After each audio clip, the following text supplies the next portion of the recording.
Today I will show you how is the construction of the two-way switch. Means what is how is the internal construction of the two-way switch. Here you can see this is a two-way switch. So how is the connection inside this?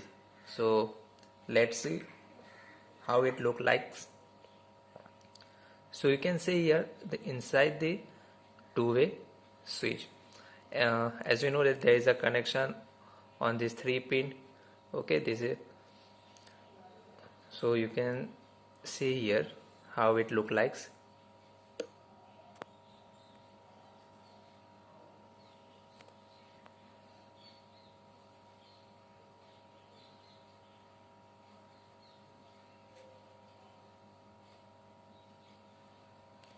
So you can see how it look like when we press this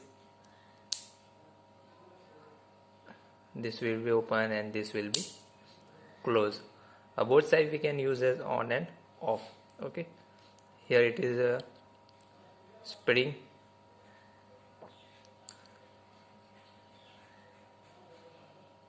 So this is the internal construction of the two-way switch.